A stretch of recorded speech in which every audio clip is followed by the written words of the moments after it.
The Blue Jays are winless heading to Seattle after the Mariners take the first two of the ALCS. Hey everyone, welcome into Long Ball. Rob Wong, joined alongside by Toronto Sun Blue Jays writer Rob Longley and Toronto Sun sports columnist Steve Simmons. And guys, 10 years ago today, Jose Bautista's bat flip put Blue Jays fans on cloud nine, but right now, Blue Jays Nation a little bit down in the dumps after watching the Mariners win the first two games of the ALCS at Rogers Center. The offense that was so good against the Yankees has stalled, and Rob, there's also some finger pointing at manager John Schneider right now, who gave his starter in both games the early hook only to have the bullpen immediately give up the lead. Where do you stand on the decision to go to the pen when they did in games 1 and 2? No and yes, quite simply, Rob. And yes, this time of year the finger pointing gets a little bit sharper for sure. And John Schneider is definitely under the microscope. I think he made a terrible call taking Kevin Gausman out, and Steve Simmons, our buddy here, wrote a great column about it on the weekend, and really outlined the decision and why it blew up in their face. Gausman was dealing. Now, I'm not so sure it was as bad as the Jose Barrios one a few years back, but it was pretty bad when you've already got a sort of a short staff of starters, and you have a bullpen that has been vulnerable all season, not just this weekend, and you have him Gausman pitching the way that he did. I thought it was a bad move.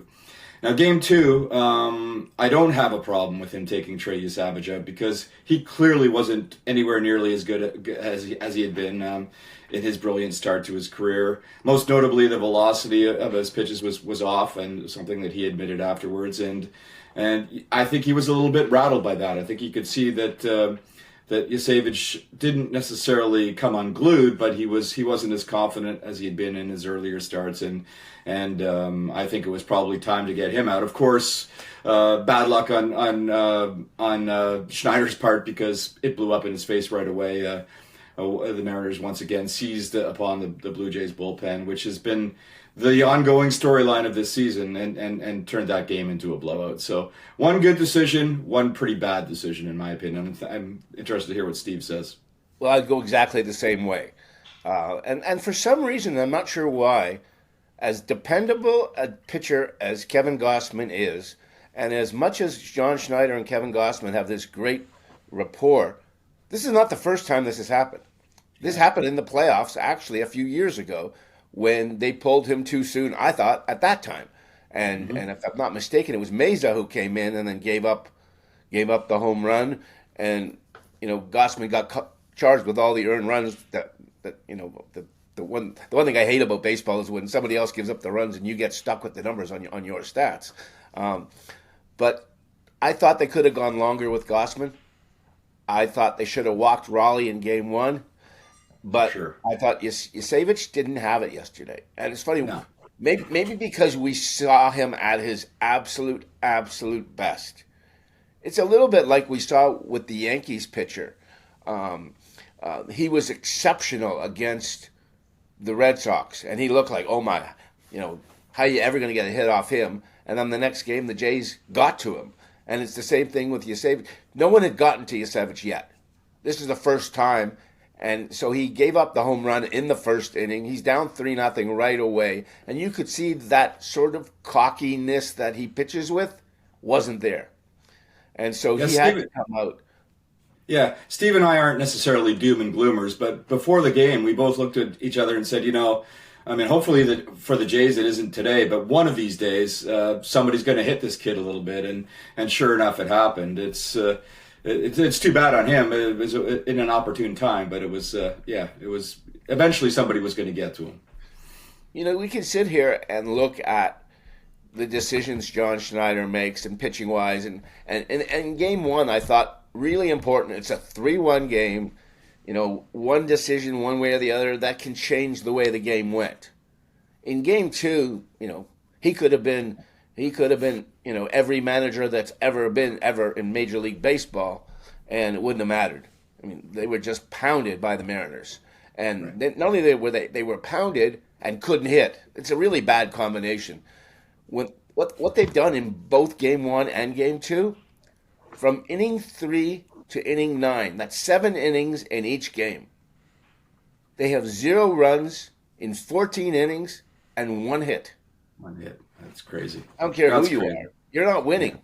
if that happens. You're not, and not this team that averages five runs a win per se, with that offense where everybody contributes. Well, guess what? When you go 7 innings and nobody gets a hit, nobody's contributing. Yeah, well, look, that number 5 that you mentioned, that's sort of the magic number for the Blue Jays. Anytime they score 5 runs, they tend to win a lot more games than they lose. So, Steve, you wrote about how things feel around the team right now facing this 0-2 deficit, and teams taking a 2-0 lead in any best-of-7 series have won almost 84% of the time. And in the current 2-3-2 format, the teams that have won the first 2 games on the road are 23-7 all time. I believe it's actually better than that. Maybe it's 23 and less wins. But regardless, the teams that are in this position tend to win these series more often than not. But if you're the Blue Jays, Steve, how can you get back in this series as it shifts to Seattle for Game 3 on Wednesday? You play it inning by inning. It sounds like a cliche, and game by game, and you got to win 1 before you win 2, and do it that way. The one thing about this team that's amazed me all year long is that middle of the roster player, the guy you never would have expected to be any good, Nathan Lucas or Ernie Clement or Davis Schneider or whomever, those are the guys that have always come back and kept this team going. Alejandro Kirk has had so many big hits over the season. I think everyone yesterday pointed, Vladdy didn't get a hit. Well, guess what? All those guys who've been pounding out hits all season long, they didn't get hits either, except for Lucas, who I think had 3. So they need to bunch runs together with the groups that they have and go from there and start and not get behind early and not get in a deficit position to start. But the pitching doesn't go in their favor at all, because they got Kirby pitching Game 3 and Castillo pitching Game 4, and that's basically their 1 and 2 starters under normal circumstance. And so the Jays aren't there with their 1 and 2 starters. They're there with 3 and who knows. Yeah, Rob, Steve and I were in the clubhouse last night, as you mentioned, and it was pretty down in there. But we talked to a number of players, and the theme was a familiar one. This team, I guess one of its calling cards this season has been its resolve and its resiliency and its ability to bounce back, and they've done a good job of that for the most part.